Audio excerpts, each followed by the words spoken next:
fun. Zeros, ones, the code is tight. Building dreams in the neon.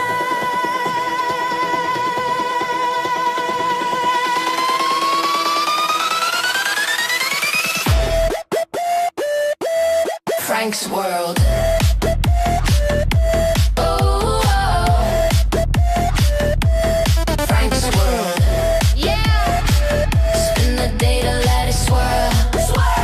Quantum leaps, AI streams.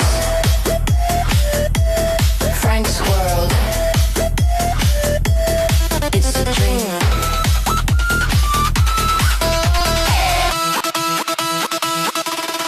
It's a dream.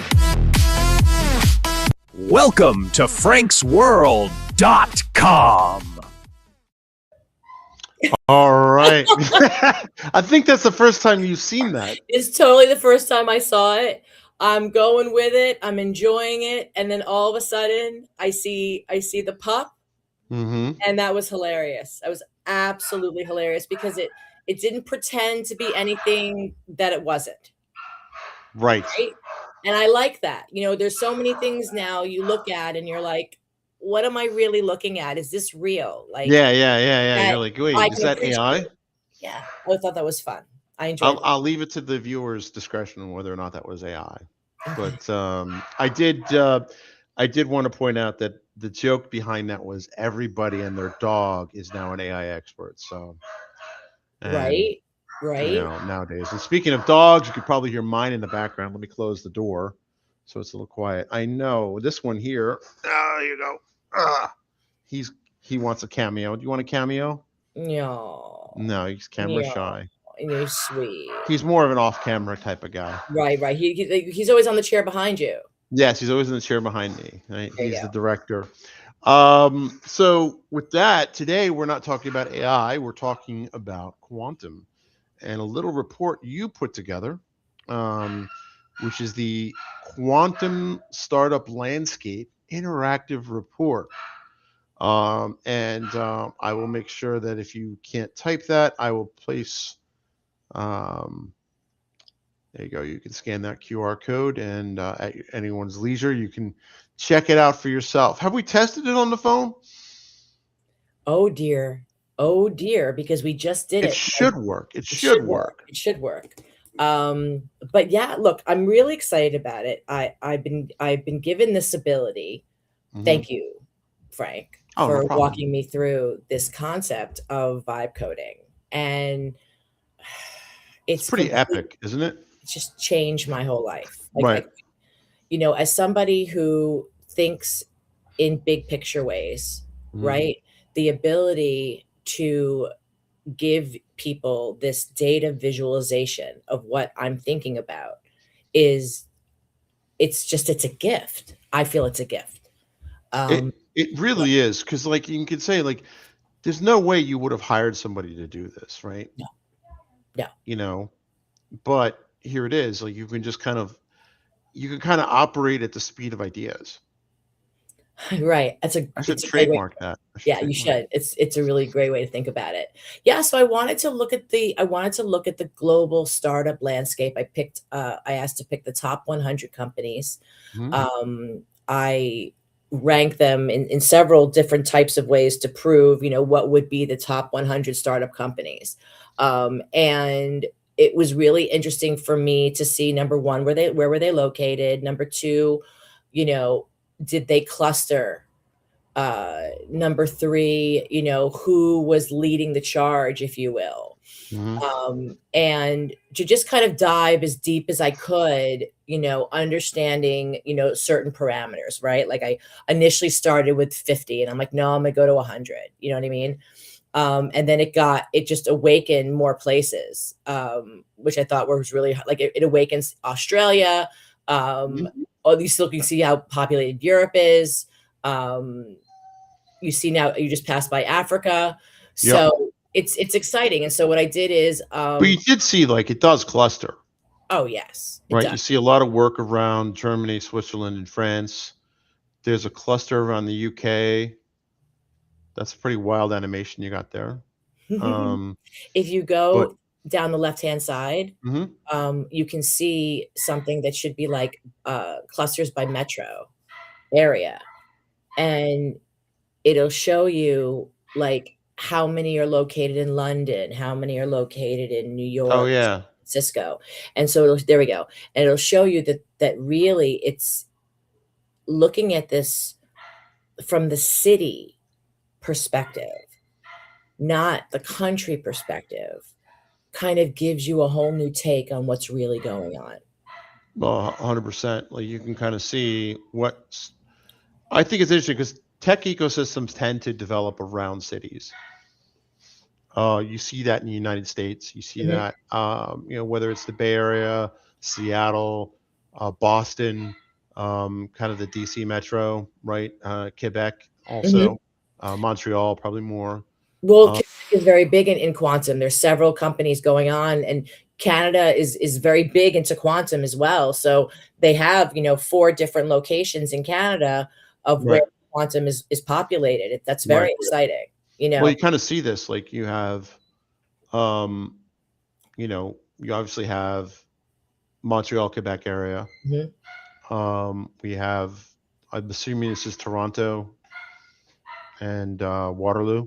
Yep. mhm, And then that's BC, British mhm. Columbia, Vancouver probably, and then up in the Northwest That one Territories. was surprising to me, Yeah, right? That's in the Northwest Territories. and That's interesting. yeah, that is interesting. Um, That's not at all as populated. I mean, if you really look at Canada, everybody is kind of what is it, like, within, Within like, an 200 hour's miles? drive Yeah, of a couple hours drive of the U.S. Yeah. right, from the border, and, but the country of Canada is huge.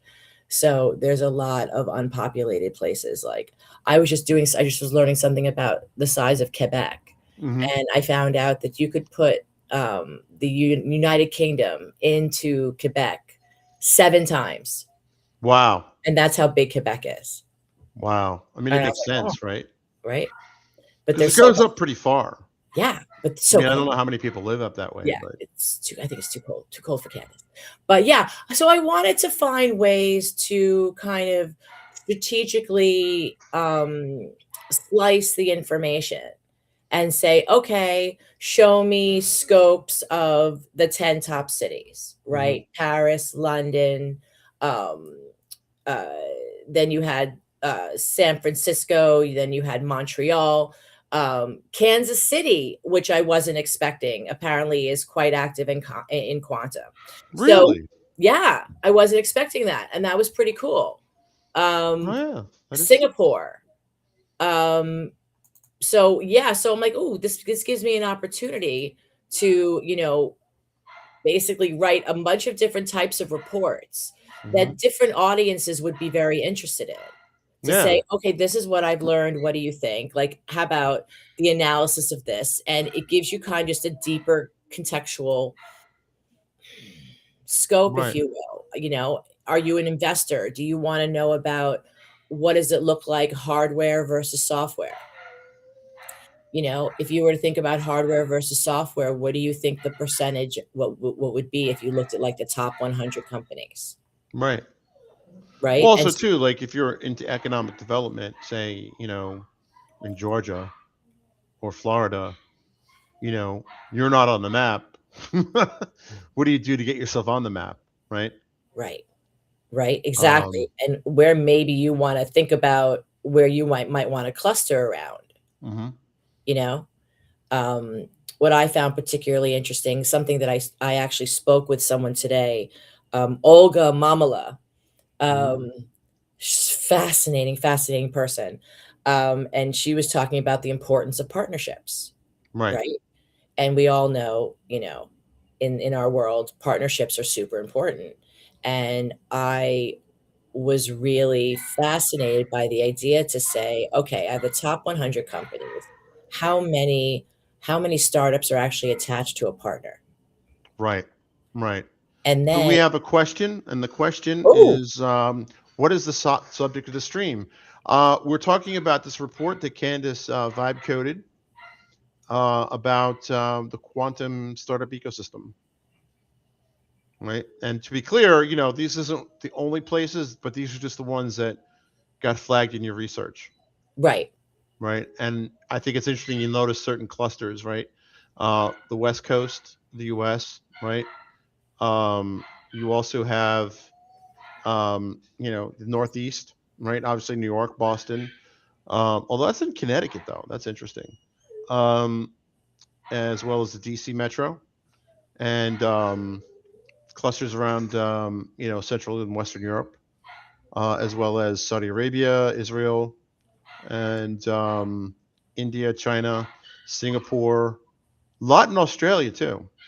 Right. There's a lot around Sydney. There's a Hmm. lot around Sydney that's going on. And, Yeah, you know, so that's it. So also, right. And then that's another thing, like we are talking about just now, like partnerships, like how many of these startups are actively have a partner, and right. how many of these partners are actively engaged with how many different That startups. would be a cool visualization canvas. You click on one, you can see little webs of who else are they interacting with. I Exactly. know if you want to grow a company, having a partner ecosystem is crucial, right? The cool kids call that, I think, channel partner. Hmm. And I know Microsoft would always say for every dollar Microsoft makes, partners make either 19 or $17, something like that. So it's definitely a way to grow the ecosystem as well as your own, balance sheet. So No, and it's also important, like what is, what does what does the information actually tell you about, like the white, about what's noise, what's signal, what's really right. going on, right? And there's a lot of investment dollars. I tracked also investment, anything that was publicly made available. Hmm. You can look at different And these are just the big startup players, not all of them, right? So like if right? you see one dot here, probably means there's like 20 dots, if not 50, right? And I think it's interesting that you live up in the Montreal area, and there's a couple of Right. things there. Hmm. Nord Quantique, which you had an episode of Women in Quantum. You showcased somebody from there. Um, I'm not going to butcher her name because even though I'm of French Canadian extraction, doesn't mean I know the language or speak the language. Wasn't that Marie-Eve Boulanger? Yes. Boulanger? Hmm. Something. Eve Sorry, Marie or Marie Eve. Marie-Eve. Yeah. Marie-Eve. Yes, yes, yes. Brilliant. And also too where I live, like in the DC Baltimore area, right? College Park is um, whenever I talk to anyone about College Park, everyone it's the university and IKEA. It's basically one of the big IKEAs in the East Coast is there. Right, right. Um, it's kind of funny that's yellow and blue, just like the IKEA colors. And also the yellow and blue also translate to, on the left-hand side, Hmm. what type of, oh, you'll go down there, you can see it. Oh, there it Um, is. are Hardware and you software. are you hardware, your software, your algorithms? Are Hmm. you network? Where do you fall into that picture? Right. Okay. And Very so cool. it was a lot of fun to do. Honestly, it was very, like, talk about the dopamine hits. Like, it was incredibly, incredibly gratifying. And it's left me with oodles and oodles of knowledge Hmm. that, I can talk about what's going on because nobody's done this. No. And I think it's important to, we're at this emerging field. Do you know what I mean? Like quantum is spoken about now, for example, like the way AI was spoken about maybe 3 years ago. Okay, Right. like it was, and now since it's it was like a weekly thing. Now AI is a nightly thing, right? Right. You hear about it, but now you're hearing about quantum at least once a week, Yep. right? 100%. And the truth is, if people would have listened to me when I told them to invest, but honestly, it's also become a little bit of an investment powerhouse, Right. to track, what's going on with quantum, and who's a major player and what are they doing. So I think that's just incredibly, incredibly exciting. No, 100%. And it's definitely there's also I think an ETF or electronic exchange traded funds. So I think I forget what the letter is, but it's basically an index of all the quantum companies that are public right now. So if you don't want to pick one particular horse, that is also an option that's available now. Right. And yeah, and it got me also to, you know, think about companies that I had not been reading about in the news that were not taking up a bunch of oxygen, Right. and to see, what they're doing and why they're exciting. And so it's now, had me reaching out to a whole slew of new companies, to put on, Impact Quantum podcast, and also Women in Quantum podcast. Which is the new podcast, and we're now releasing these weekly. That is correct. And here is our most recent guest, Marie-Eve Boulanger. Boulanger. I think that means butcher. It does. Yeah. Boulanger. Don't ask me to do it. It's terrible. I can't help it. I want to add syllables that aren't there. That extra flourish, right? That extra flourish. Like no. I put my French. Is awful. That's what English speakers do. They add extra flourishes to French, and French people are like, what? Right. I'll never forget when I first moved to Montreal, and I was talking to my husband's cousin. And he kept saying, why don't you come out on the terrace? And I was like, looking at my husband, I'm like, does he not know that it's pronounced terrace? And he's like, do you not know that it's actually pronounced terrace? And I was laughing. I was like, oh, I'm being such a New Yorker. Like I should know better than everybody else. And so I took a pause. I was like, okay. And I'm like, oh yeah, it's like foyer. You know what I'm saying? Yeah. Foyer. So you pronounce it that way. So now I'm like, oh, let me go on the terrace. Like I'm so fancy. That's right. That's right. And well, my grandfather would slip things like, oh wow, that's very modern. And I'm like, oh, you meant modern. Right. And it's not that far away. No, it's not that far off, but it's enough to throw you off. Right. It totally will throw you off. But yeah, it's not far at all. But no, it's really fantastic. So I just wanted to mention, number one, the Women in Quantum series has been fantastic. And speaking to these women, is not only educational, but completely inspirational. And you're on your 8th episode now. Yeah. Right. And you and I both know how many I've got in the kitty, and I'm recording. And so I said, you know what? I want to make this a weekly thing. And what's just so fantastic is these women are making themselves available. They're beginning, they're referring other people to me as well. We're having great conversations.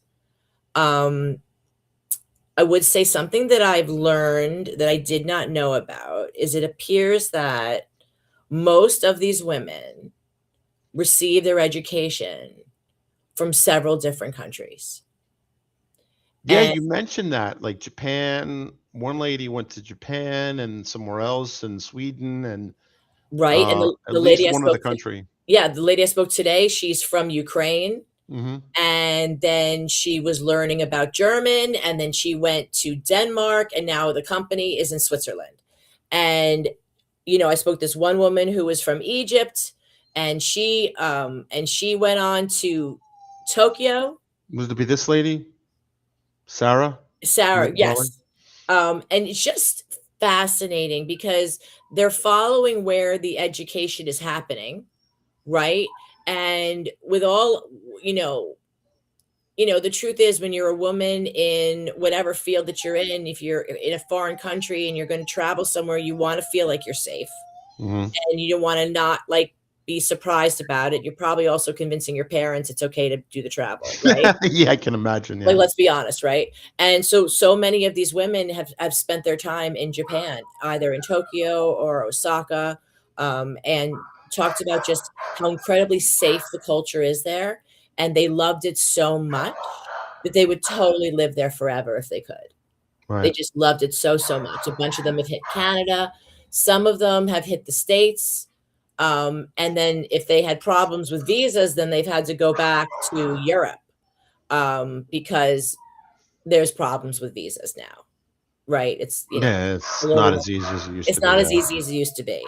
So, but really just brilliant, and everyone is just so in support of the idea that, number one, you do not have to be a physicist to be involved in quantum.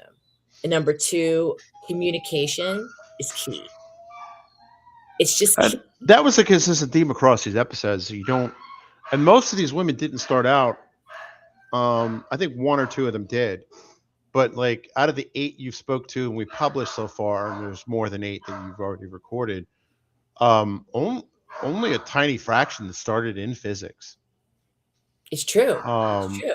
and that's also true of the larger, market too. We've spoken to on Impact Quantum, is that not very few people have started in physics. More, um, not way less than you would think.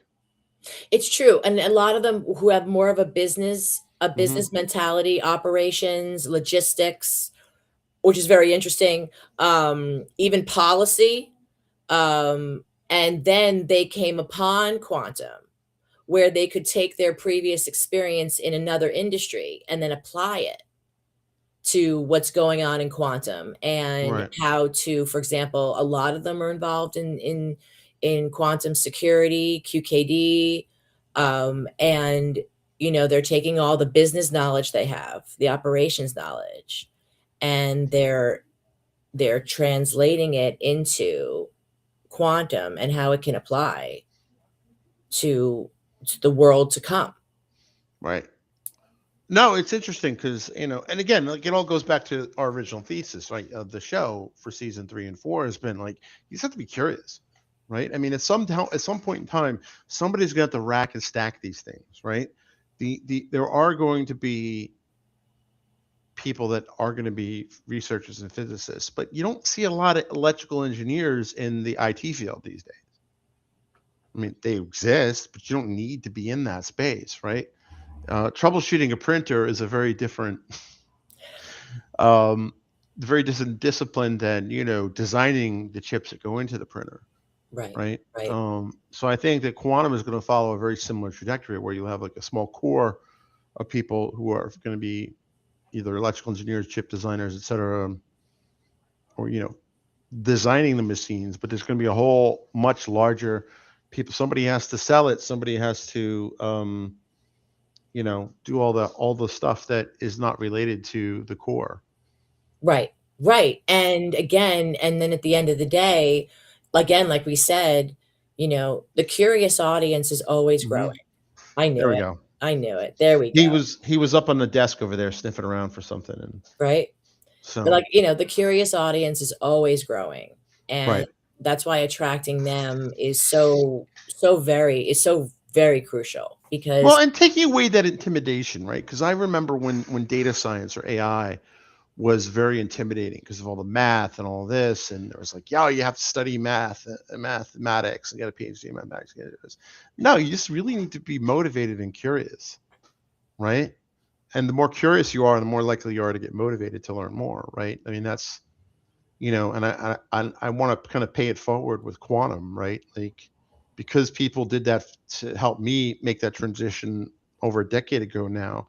I want to at least pay it forward for whenever this hits as a mainstream topic. Like you said, it comes up more than it used to. Not quite like AI, but give it a decade. I think it'll change.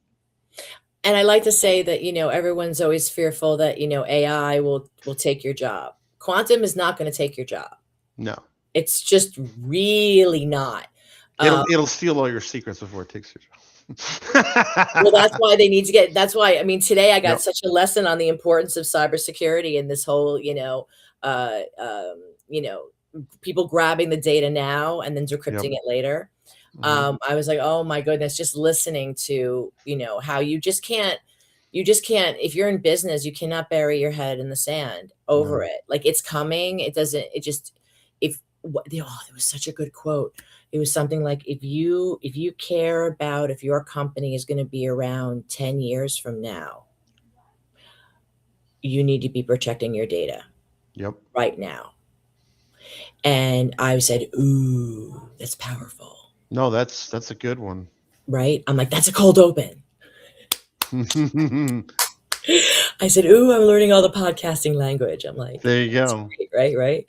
So yeah, that was a fantastic, a really, it was a really great way to put it. That just kind of Right. made things click, right? That is good. I would say really good film that kind of discusses the importance of cryptography to safety and security of everything is a classic from the 90s called Sneakers. Remember that movie? Remember that movie. I A remember that. lot of cool stuff in it, but like basically that's the main. I don't want to give any spoilers, right? Although it's been out since 1992. So, Right. what's interesting is that there's a device called C-Tech Astronomy that can basically break all encryption, and that's basically the main driver of the plot going forward. Is like, and like it tracks pretty. Yeah, I don't think that they were. I mean, it came out in '92. Shor's algorithm was about 94, so I don't know if there's any relation to that. But there always was this fear that somebody could figure out a way to factor prime numbers faster than anticipated. Okay. That's been a fear at least since that movie came out. And that hasn't happened that we know of. Like people have been, but quantum will break that, right? And so it'll be interesting to kind of see. It'll be interesting to see how that pans out. Right. You know, as this goes. But we know this is coming, and it's important to think about this. Oh, absolutely. 100%.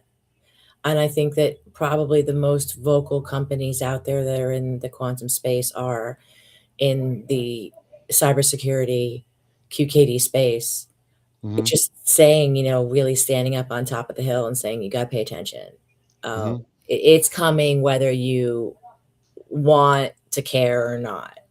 Right. And it's not something that's bad at all.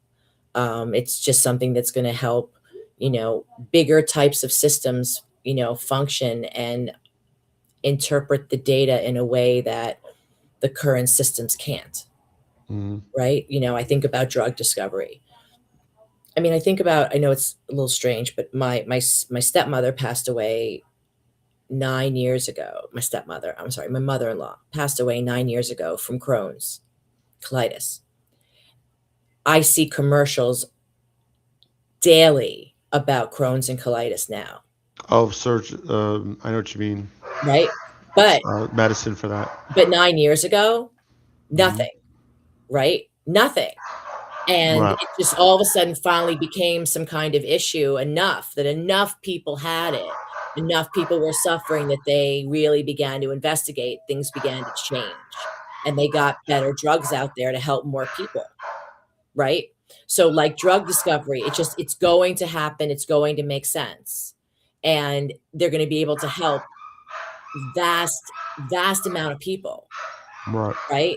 Like diabetes is not going to be something I think, you know, in another 10 years. I think Right. they're going to be coming up with ways that they can just really help people. And we just don't understand it yet in the medicine. But perhaps when quantum applies itself in the right way, these are things that we can discover. Why certain people are affected the way other people aren't, Right. right? Well, we'll be able to get a better idea of what the chemistry underlying biology is. Right? And I think there's enormous potential with that. Or just think about how much better weather prediction is now compared to when we were kids, Right. right? There was no weather prediction when we were kids, It was 3-day outlook. you know, but not really. Yeah, I mean, you know, but it wasn't like there were no sirens letting people know about incoming storms and things like that. Like it just everything has progressed in a certain way and it's Right. evolved in a good way, right? So just think about how the weather prediction maps will be able to understand more, you know, and then that means hopefully it'll mean that less people are affected or are better, you know, better prepared and can manage the storms that are coming in and why Right. they're coming in the ferocity that they are coming in, right? Right. So No, I mean, it's an exciting field. So if you're not in the field, I definitely highly recommend you check it out. Will quantum eat computers? No, probably not. You know, I think it'll probably be something like it's going to be years before you'll be able to get a home quantum computer, I think. you don't have But a need for it. I think, I don't know. I would say there'll be years before there'll be home availability, and there'll be years for business cases for that, right? I can't imagine when people at Bell Labs were making the transistor that they thought of TikTok, right? So who knows what the future holds, but it'll be something like it'll be like a GPU. You just get a QPU Right. that'll sit next to, or there'll be like an iPhone with a Q chip or something. We'll call it the Q phone or something like that. But Yeah, but we're going to so be using we're going to be using our computers that we have for a while. for a very long time. Yeah. That's what I think. Well, awesome. Well, thanks for the questions. Both those questions came in from YouTube. So if you're not already like, share, subscribe, all that, that'd be great. And I do have to get going. It's 4:30. And thanks, Candace, for joining. Thanks for putting together that report. And thanks for all the work you do on Women in Quantum. Thank you so much. I'm really happy that we did this. I hope our audience enjoyed it. And send us any questions, any ideas you have that we can help, visualize for you. Awesome. All right. And with that, I'll end the stream.